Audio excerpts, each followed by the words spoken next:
Order this informational hearing, which is a shared hearing between the State Assembly and the State Senate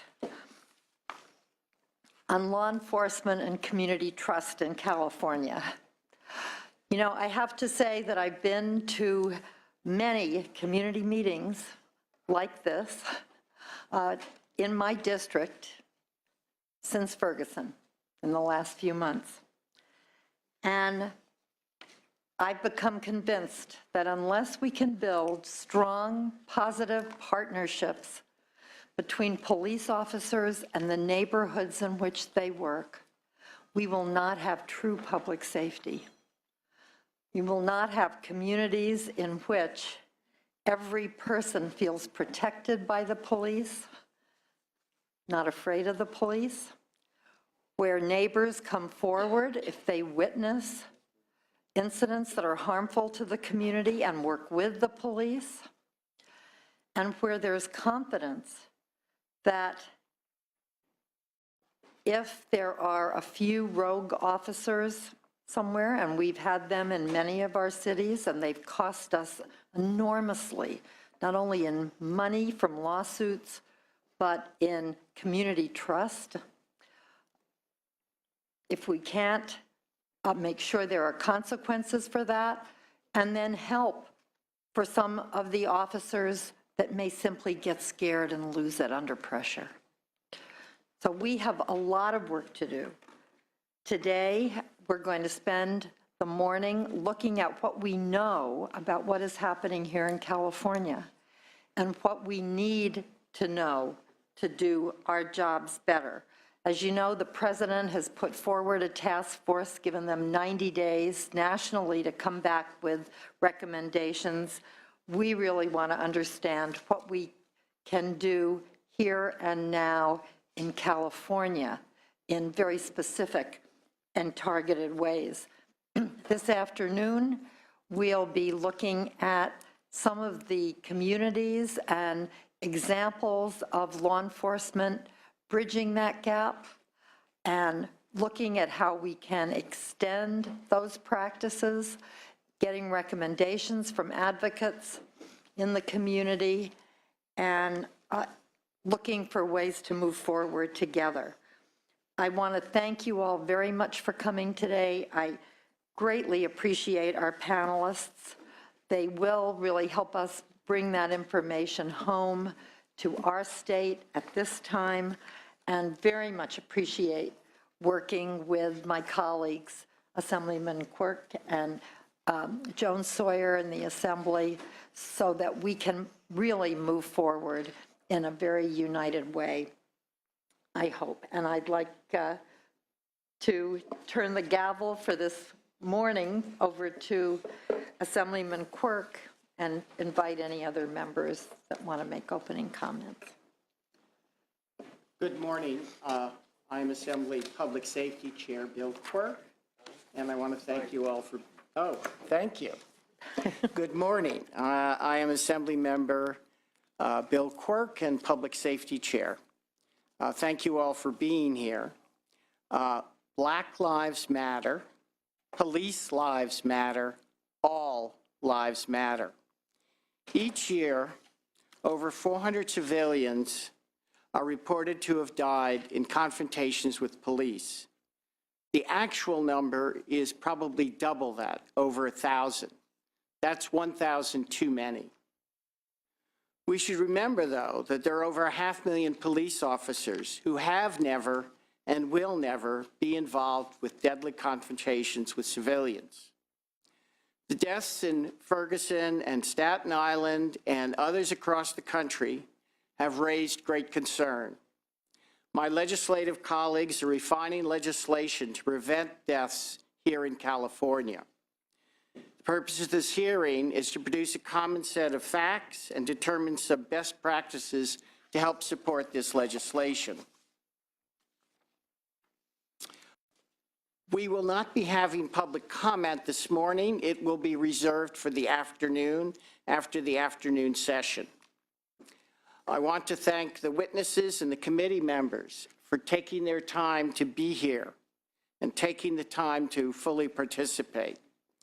Thanks also to the public safety consultants, that's the committee staff and my legislative staff and the staff of the senator, who did the hard work to make this hearing possible. Reggie Jones Sawyer played an equal role in bringing this hearing together. We asked Reggie Jones Sawyer to be our partner in this as both the Public Safety Budget Chair for the Assembly and its chair of the Legislative Black Caucus. I'll now invite Assemblymember Jones Sawyer and any other committee members who want to make opening remarks to do so. Thank you. Excuse me. Thank you, Chairman Quirk, Chairwoman from the State Senate. This is a very important hearing. What will happen today, hopefully will start the discussion, but more important, start us looking at solutions on how we curb the amount of police abuse that are going on, not only in California, but in the nation.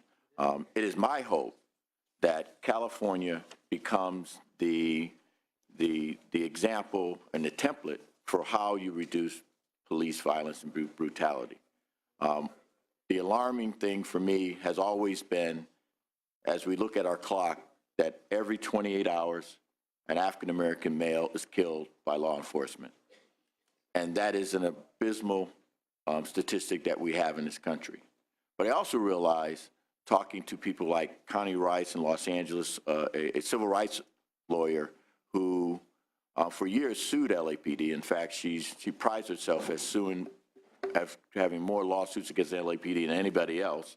But she's now working within the Los Angeles Police Department with Chief Beck to come up with alternatives to how you solve this problem.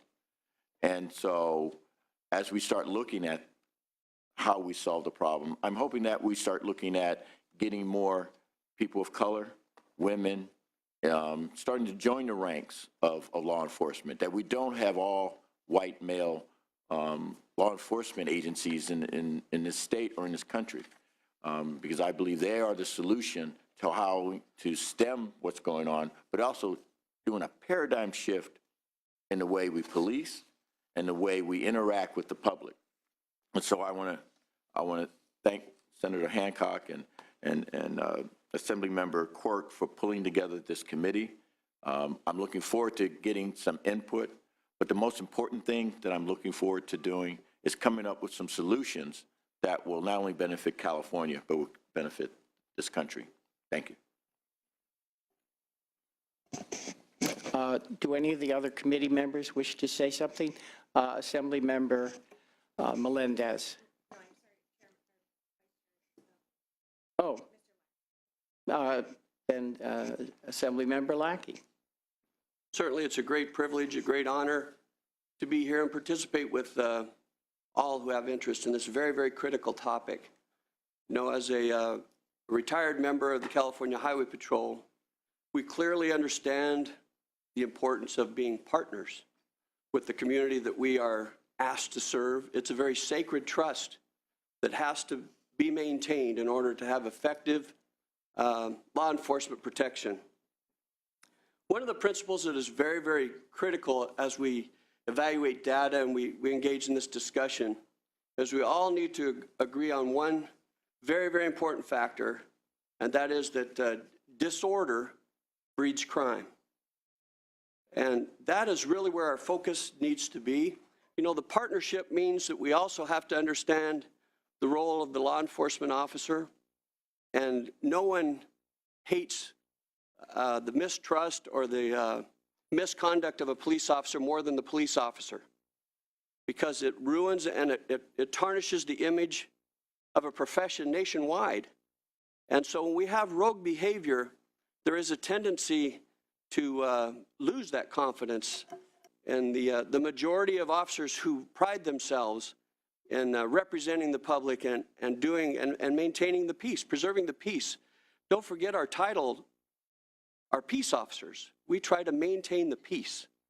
And so we need to focus our energies on how to bring order to our communities, and to show distaste toward individual misconduct. That is very, very critical in order for us to have a working system. And we clearly understand that as a profession in law enforcement.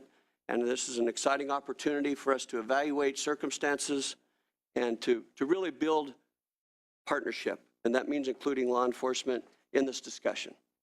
Thank you. Thank you, Assemblymember Lackey. Really appreciate your bringing that perspective here. And certainly, it's just a very important perspective to have. I'm very glad you're a member of this committee. All right, so our first panel can come forward now. It's going to focus on data collection practices related to policing.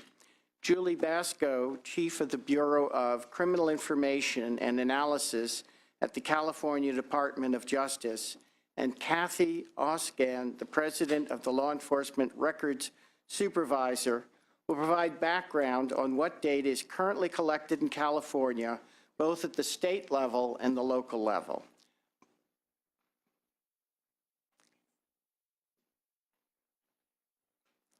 And who would then like to go first?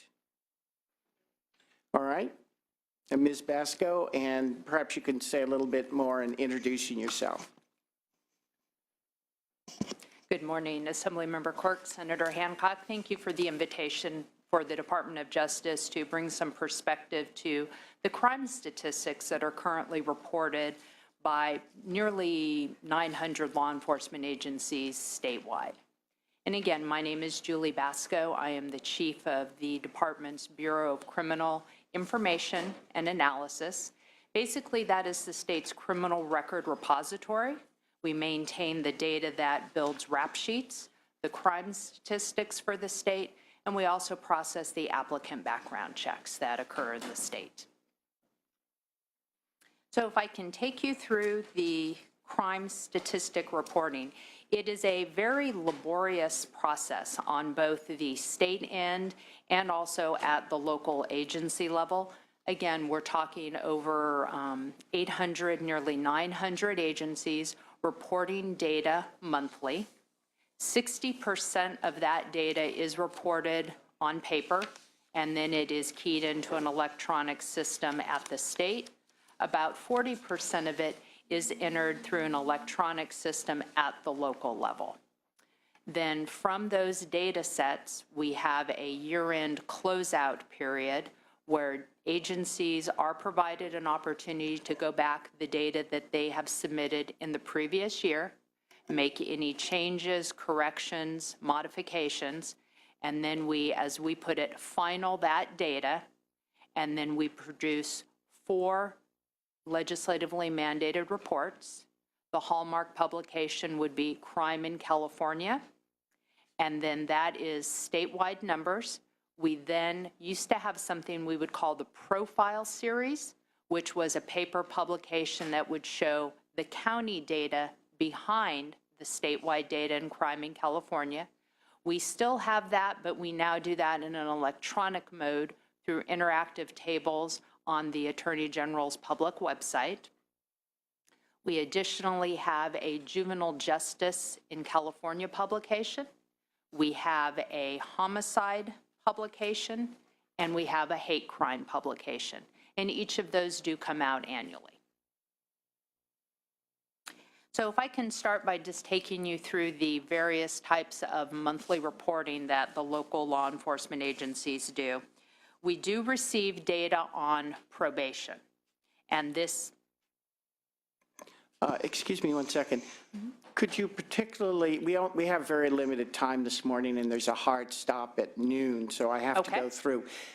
Rather than talking about general reporting, we'd particularly like to hear about reporting of police-civilian interactions, use of force, particularly deadly use of force, and to the extent to which this information is complete. Okay. Use of force has been a big topic recently, and there is no criminal statistic reporting to the department that has that as an absolute identifier. So in any of the reports we receive, there is no box that would be checked to indicate use of force. But we do have some reporting that you could perhaps make certain deductions from. So the first one that might fit that would be the citizens' complaints against peace officers. And what that does, this is actually not submitted monthly, this is submitted on an annual basis, and it is summary information, and it goes through 3 different categories that I'll take you through. It is non-criminal complaints reported by citizens against law enforcement personnel, the number that allege criminal conduct of either a felony or a misdemeanor, and then the number of complaints that were sustained. And we do publish that number in the Crime in California report. When you ask about the completeness of our reporting, that is something that, again, when we're dealing with 800 agencies, do we occasionally have an agency that will miss a month? Yes, we do. What we also do is a quality assurance check. So if we do not receive any data, or data that was received from an agency deviates by more than 10% from month to month, we go back to that agency in writing to try to determine if there was a legitimate anomaly in the data or if a mistake was made. So there is an absolute back and forth with all of the agencies each month if there is a deviation or an absence of a report. Particular. Can you tell me how complete you think that reporting is? We do not have a report that meets the criteria that you're talking about. Oh, okay. So just not there at all. Correct. What information do we have? So we really just don't know. From a statewide perspective, we do not have a data set that would address the question that you're asking. All right. What can we deduce from the police complaints that the complaints about Citizens' officers? complaints against peace officers. This, again, is something where the public is engaging with the agency head of a department. It is the agency head's determination as to whether or not the complaint is sustained. We do not have the source information behind it. I do not know from a state level any of the details behind the incident. So once again, it would be difficult to make a deduction as to circumstances. So do we have any information about how many are sustained? Yes, we do. And we take that number from the agency head at face value. And do you know what that number is? I did not bring the 2013 publication with me. We can certainly provide that to the committee. Okay, thank you. Oh, you have it. Perhaps one of you could, Well, or tell us. yeah, that's what I was, okay, tell you what, yeah, we'll bring this down to you and you can do the report. Okay. This is a long list of numbers and I'm not going to try and figure them out myself. Thank you so much, Assembly members. Okay. Okay, interested in 2013? Mm-hmm. Okay, so again, this is citizens' complaints against peace officers. In 2013, there were 17,032 reported, and of that number, 1,646 were sustained.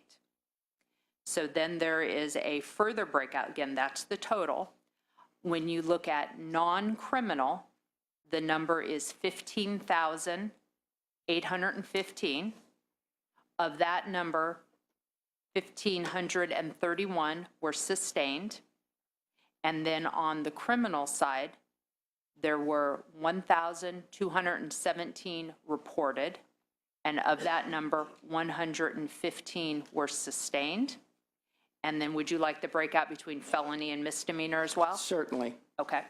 So then, again, of that criminal number, the total of 1,217, that number, the felony number that was reported, 461, of which 32 were sustained. The misdemeanor number reported, 756. Of that number, 83 sustained. Very good. Let's see. I think it would probably be good to hear from Ms. Oskan, and then we'll have comments from the rest of the committee. If you could particularly talk about, again, police officer involved, statistics, what you have, what you don't have, et cetera. Good morning, Chair.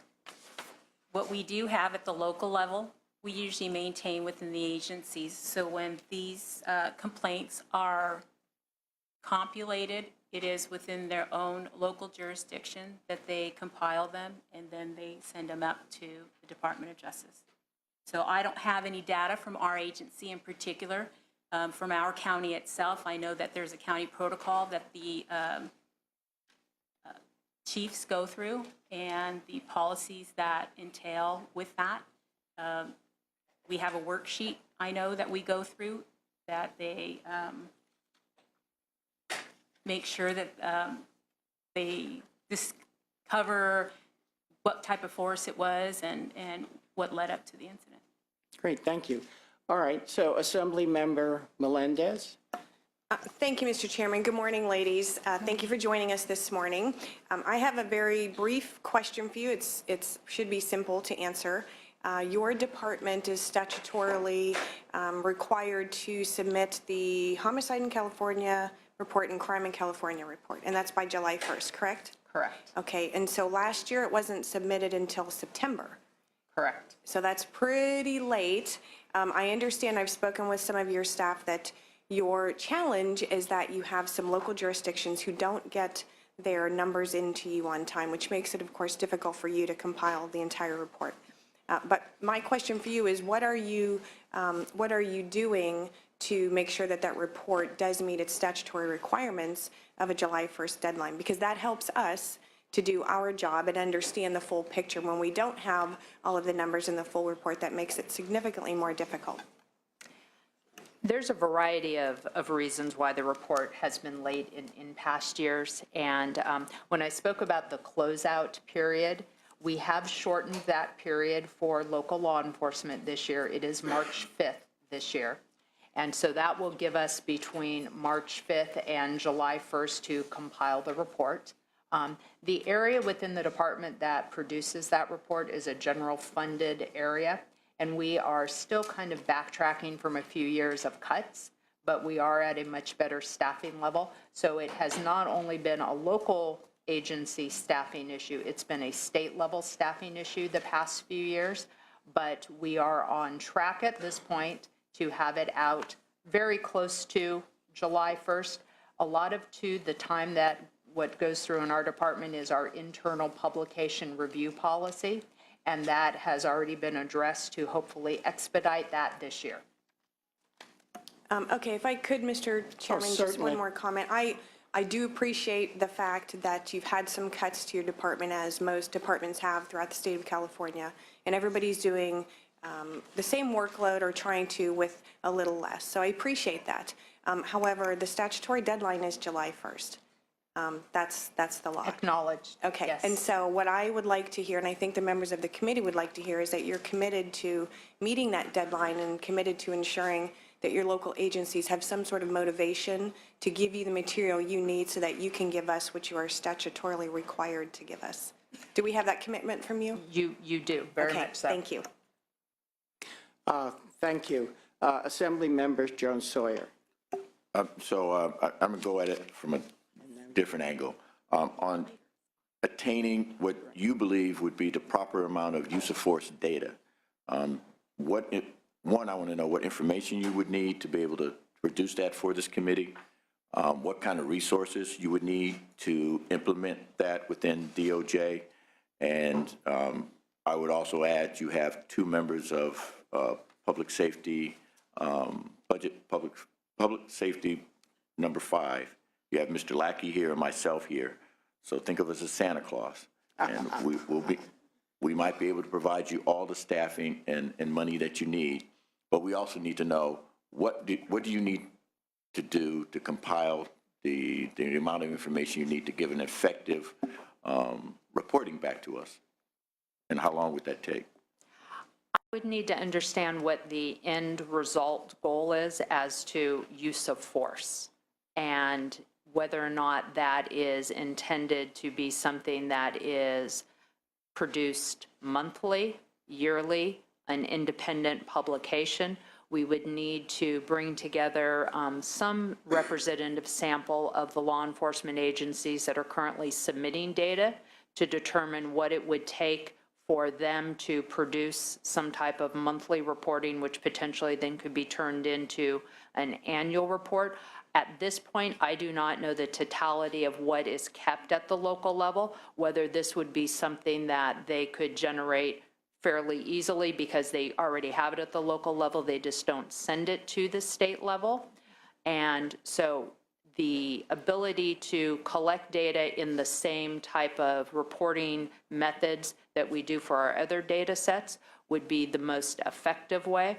But with the data elements, I don't know that I could give you an answer as to that because I don't quite know what the end result is desired to be. Maybe now, just quick, maybe we can talk about this offline because I don't want to. I have people coming to my office that want to legislate it, Okay. and if we can do it through the budget process, which would be quicker, faster, and much more effective, I would like to do it that way. Okay. Otherwise, we'll be, 6 months, 8 months down the road through the legislative process, and then it's going to take you another probably year to get funding to get ramped up. Let's get all the way to the funding and ramped up part. You can come to my office, we can sit and I can give you the parameters of what everyone's looking for Okay. as far as use of force and what we ultimately want to find, both on law enforcement side and on the public side. Okay. Very good. Senator Hancock. Thank you very much. I'm interested in the categories of data that you break down and how you apply them in terms of regional information, local information, and what, if you have a protocol or standards for public examination of the data other than your publications. Other than the publications which we put up on the Attorney General's website, along with the county level breakdown of data in crime in California, we don't go to regions where we center our breakdowns are at county level. Is there a method other than via the website to view the data publicly? No, but it is viewable through a PRA request. Okay, so you have to make a Public Records Act request to go in and look at more of the breakdown. One of the things that I'm finding in very broad community discussions is that in order to have public trust, we really have to be very transparent about the data, and the public needs to know they can go in and find out what happened in a particular case or what happens generally in terms of use of force, particularly deadly use of force. I was a little surprised that you don't have a category called use of force. We do not. So it's only deaths in custody Correct. that you do track. Well, I'm interested in what that database might be able to tell us. How do you define death in custody? And if a death occurs during an arrest, is that considered a death in custody? That determination is made by the agency head, either the police chief or the sheriff. Okay, so what that says to me is we don't have a standard definition that local agencies use to report categories. to the state? On the death in custody form, the determination that you're describing would be at the discretion of the local agency. Well, then we may be looking at apples and oranges when we look at regional data. Do you think it would be helpful to have standard definitions in all the categories in which you collect data? There, again, with between 800 and 900 agencies, we certainly could have something that lays out what is intended with the categories. It would be difficult to back check those reports when they come in because we do not have the source arrest report or incident report. We have the one-page data sheet that comes in.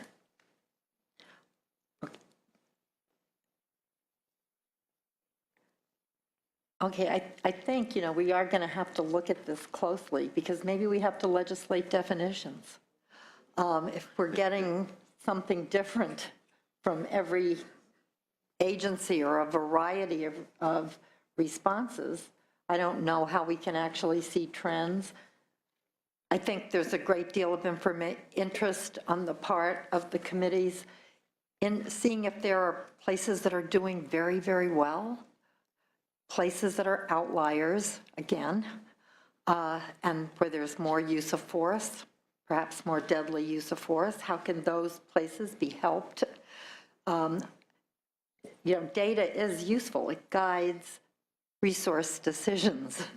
And so it's important to us that it be uniform. And it's also important to me that the public be able, and advocacy groups be able to go in and look at it and feel that there is transparency. Now, you do collect, when you collect arrest data, what kind of information do you capture there? Do you get the age and race of the arrests?